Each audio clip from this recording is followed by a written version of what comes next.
Oke, selanjutnya kita bahas tentang digital marketing ya.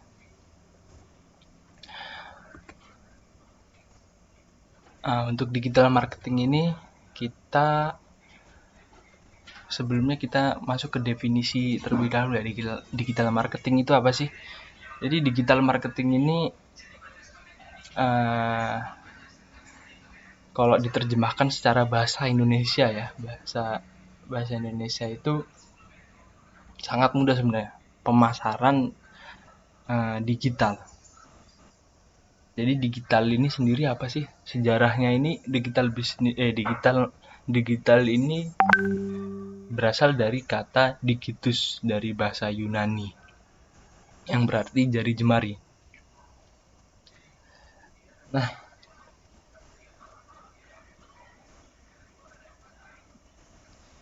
jadi jari jemari ini kita hitung ya, jari jemari tangan ini berjumlah 10. Kemudian jari jemari kaki juga berjumlah 10. Seperti itu. Maka dari itu, karena angkanya 10 ini terdiri dari dua angka ya, 1 dan 0. Kalau dalam bahasa pemrograman itu kita bisa kenal bilangan biner 0 dan 1, artinya itu off dan on. Jadi digital ini artinya berkaitan dengan komputer, bahasa pemrograman 0 dan 1. Basis data dari komputer ini kan menggunakan bahasa 0 dan 1 itu tadi ya, bilangan biner. Mungkin kalau ada salah, itu pengertian yang saya tahu karena saya juga basisnya bukan orang komputer, seperti itu. Jadi di dalam pertemuan kali ini kita membahas 6 poin penting.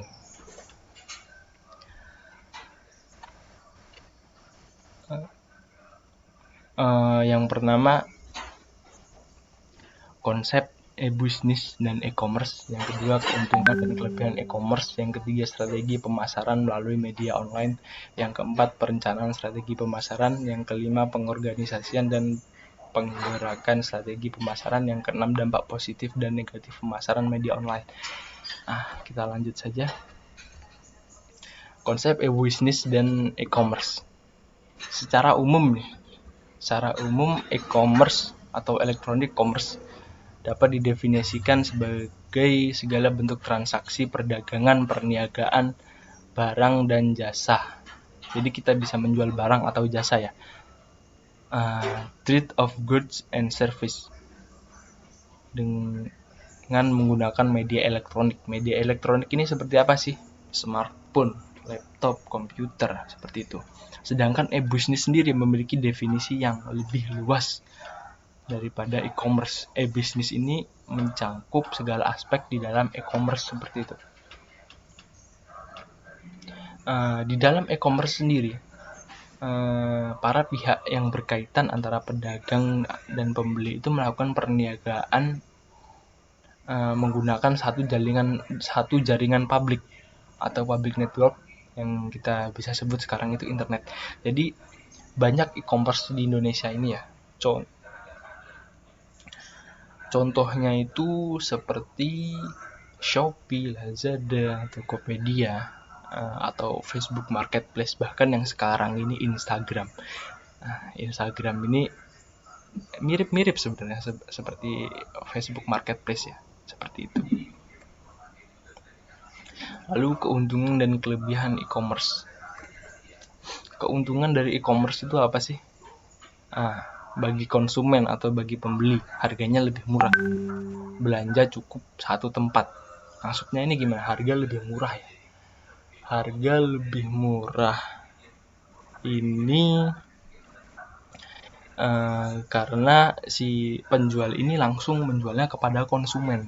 Seperti itu. Jadi misalkan saya punya produk nih. Produk saya ini jajanan ringan atau furniture seperti meja, kursi dan lain-lain. Jadi kalau kita punya produk makanan ringan, kita pasarkan secara tradisional, kita harus memilih toko, memilih supermarket yang kita tuju untuk kita distribusikan produk kita. Seperti itu. Jadi kita distribusikan produk kita dulu, lalu keuntungan dibagi dua dengan pihak toko, seperti itu. Jadi itu tuh memangkas pendapatan dari pemilik produk tersebut ya. Maka dari itu di online ini kita memberikan langsung kepada konsumen. Jadi kita memangkas harga yang kita bagi ke toko itu, kita pangkas keuntungan mereka itu kita pangkas dan kita jadikan satu hanya untuk keuntungan kita semata. Jadi harga itu bisa lebih murah dan keuntungan ke kita ini lebih banyak. Misalkan nih kalau secara tradisional kita ke toko, harga produk modalnya itu 5.000. Ke toko mereka menerima 7.000. Lalu kita untung 2.000. Berarti harganya 9.000. Kita bagikan itu. Jadi kita cuma untung 2.000. Jadi kalau di online ini kita langsung ke konsumen, kita pangkas dari 9.000 ini menjadi 8.000. Seperti itu. Jadi keuntungan kita lebih besar 3.000. Kita langsung mendapat keuntungan langsung dari konsumen. Seperti itu. Kelebihan e-commerce menyediakan harga kompetitif. Harga kompetitif ini harganya sangat bersaing ya antara toko satu dengan toko yang lainnya. Misalkan di Facebook Marketplace, harganya di toko A itu segini, harganya toko B segini, tapi harganya itu tipis-tipis ya, dan sangat terjangkau lah, beda dengan kita belanja offline atau tradisional. Lalu menyediakan jasa pembelian yang tanggap, cepat, dan ramah. Nah, ini yang diunggulkan di perdagangan secara digital ini ya, secara online ini yang sangat diuntungkan ya. Jadi pembeli itu pembelian yang tanggap, cepat, dan ramah. Jadi misalkan kita beli ke suatu toko, tanggapan dari toko itu cepat loh. Misalkan, Gan, produknya ready ndak? Oh ready Gan, silahkan diorder. Nah seperti itu, cepat dan ramah. Jadi misalkan kalau suatu toko ini, jadi kalau kita di toko tradisional ya, kita itu kadang ada penjual toko itu yang judes atau ketus, atau apa ya, jadi itu nggak enak lah pokoknya diajak ngomong ya. Kalau di online ini mereka itu, pemilik toko itu enak untuk diajak diskusi, beberapa toko ya, karena itu hal yang diperkuat, hal yang memperkuat toko dia itu kita ramah untuk menjawab konsumen, seperti itu. Misalkan konsumen bertanya, kita jawab secara ramah, seperti itu. Lalu menyediakan informasi barang dan jasa yang lengkap dan jelas. Informasi barang dan jasa yang lengkap dan jelas. Ini maksudnya gimana? Coba, ada yang ngerti nggak? Misalkan saya jual laptop. Saya informasikan barangnya ini secara jelas, harus secara jelas. Misalkan spesifikasinya itu laptop saya Intel Pentium 4, terus RAM-nya itu 512 MB, dan saya itu jujur untuk hal itu ya. Hal seperti itu saya harus jujur ya, berkata jujur. Tapi berbeda dengan orang yang berbohong. Masa Intel Pentium 4 dibilangnya Core i3. Nah itu kan informasi barang itu tidak jelas dan lengkap ya. Jadi kita harus secara spesifikasi itu kita jelaskan dengan lengkap, jelas kegunaannya apa. Jadi konsumen ini bisa mempertimbangkan, jadi produk ini cocok nggak untuk saya, seperti itu. Jadi konsumennya tidak meraba-raba. Nah seperti itu. Keempat, menyediakan banyak bonus seperti kupon, penawaran istimewa, dan diskon. Nah ini contohnya di Shopee. Kita ambil Shopee ya. Pernah kan belanja di Shopee? Kita di sana itu bisa ambil kupon, penawaran istimewa, diskon. Kupon gratis ongkir, kupon cashback 100%, diskon 50%, jadi seperti itu. Jadi ini itu konsumen sangat diuntungkan ya, mengingat sekarang masa-masa pandemi, kita ini berbisnis ya, era ya seperti inilah, menggunakan digital seperti itu sangat perubahan mental mungkin yang kita dapat itu kita nanti cenderung menggunakan digital untuk belanja, untuk belajar dan yang lain-lain, untuk bekerja mungkin menggunakan digital juga nantinya ya. Nah, kemudian memberikan perhatian khusus seperti ulasan pembelian. Ini nih kekuatan dari suatu toko yang memiliki produk. Ulasan pembelian. Jadi seberapa banyak pembeli itu mungkin misalkan dari 100 pembeli, orang yang memberikan ulasan terkait produk itu mungkin ada 50%. Itu kalau dari 50% itu ulasannya itu bagus, kalau di Shopee mungkin ada bintang di Tokopedia ya, bintang 1, 2, 3, 4, 5. Misalkan nih dari ulasannya itu semuanya bintang 5. Wah, ini merupakan loncatan ya. Jadi konsumen ini akan lebih percaya dan lebih membeli seperti itu untuk produk-produk yang sudah diulas ulasannya, apalagi bintangnya 5 seperti itu kalau di Tokopedia. Kemudian mempermudah kegiatan perdagangan. Nah, jadi mempermudah ya, sangat mempermudah ya di masa pandemi ini contohnya ya. Kita berbelanja itu cuma di rumah loh. Kita buka HP, belanja, kemudian orderan kita diantar dengan kurir seperti itu. Jadi kita tidak perlu keluar rumah. Strategi pemasaran melalui media online. Untuk mendapatkan hasil yang optimal dari kegiatan pemasaran online atau digital, tentu saja dibutuhkan berbagai strategi. Berikut ini adalah beberapa strategi pemasaran online yang dapat diterapkan salah satunya, jadi tidak semua ya. Atau beberapa strategi secara simultan, baik oleh individu maupun perusahaan atau badan usaha. Maka dari itu diharapkan penjualan memiliki situs website atau blog. Ini opsional saja, bergabung dalam jaringan sosial dan platform e-commerce, online advertising seperti itu.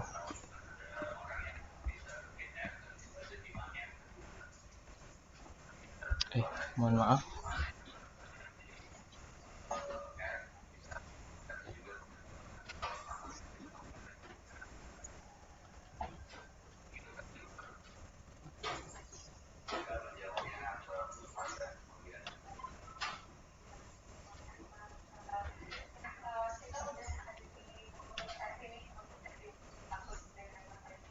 Memiliki situs website atau blog. Jadi kalau kita membahas website ya, kita kenal SEO. SEO itu System Optimizer System Engine Optimizer, Searching Engine, saya lupa ya sebenarnya. Jadi SEO itu seperti kata kunci yang banyak digunakan, lalu kita contoh agar produk kita ini bisa di atas. Nah, seperti itu. Itu jika kita memiliki website atau blog. Mungkin ini sangat susah ya, ribet untuk ibu-ibu ya. Mungkin yang lebih mudah itu bergabung dalam jaringan sosial atau platform e-commerce.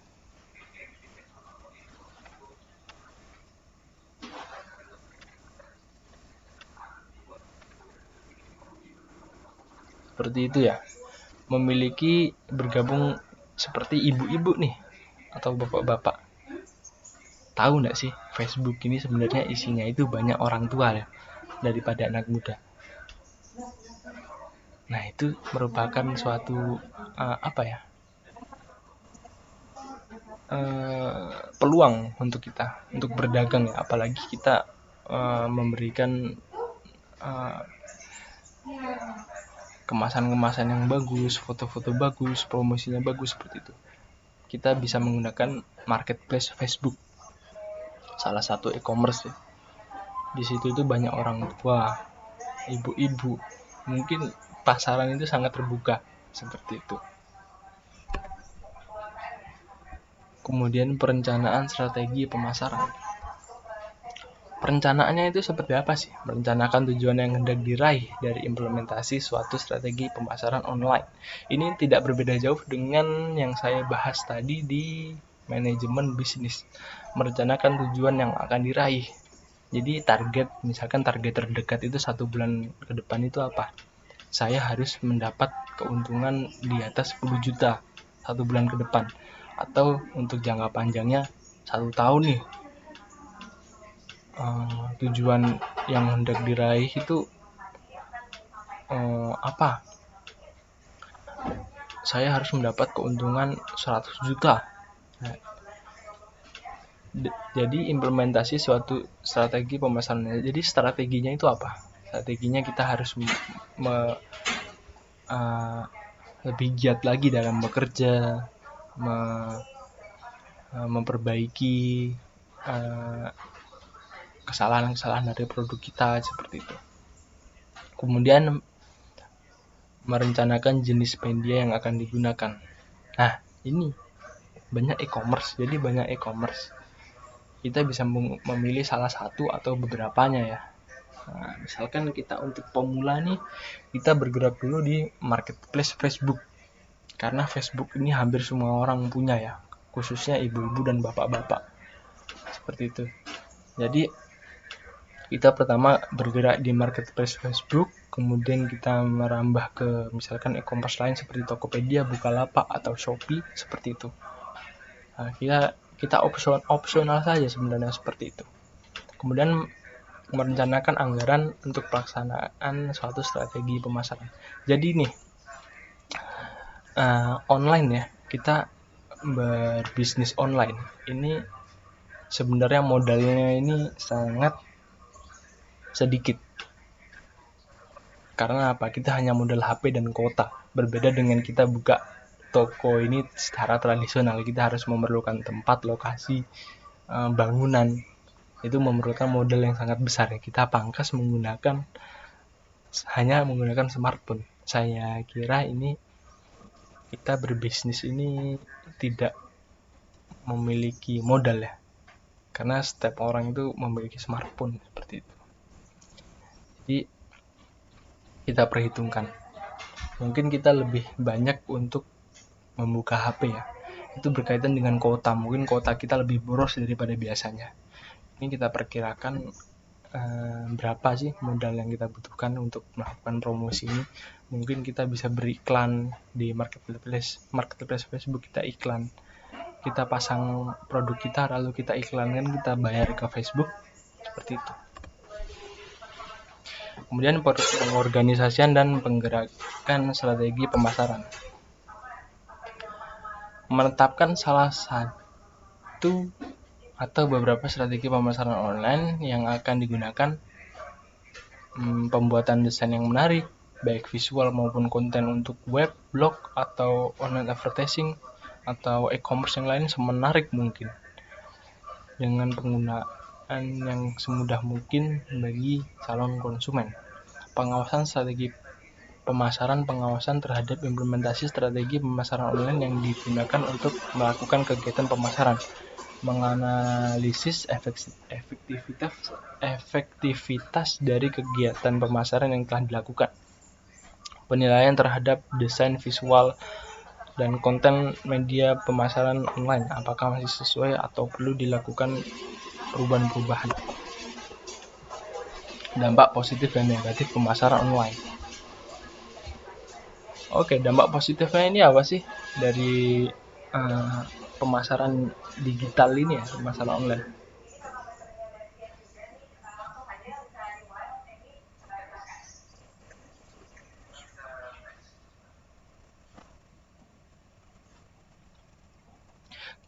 Tidak membutuhkan modal usaha yang terlalu besar ya, seperti itu tadi ya, kita tidak membutuhkan toko, lokasi, dan yang seperti itu.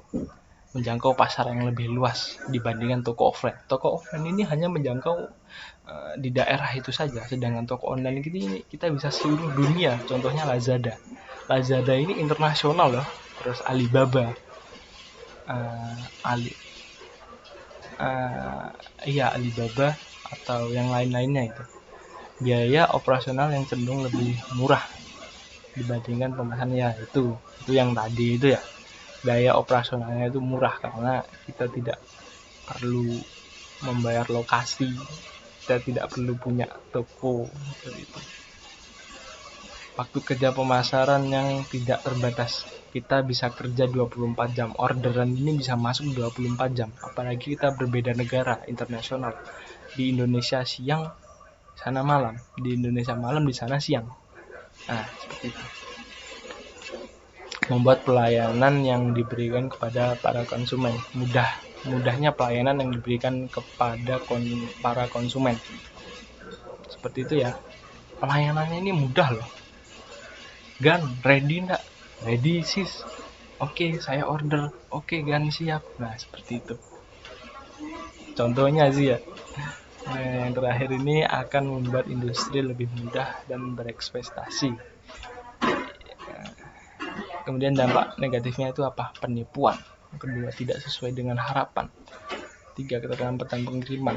4, kesulitan transaksi. 5, pelayanan buruk. Ini mungkin dari 5 ini kalian para peserta diklat ini pernah mengalami ya.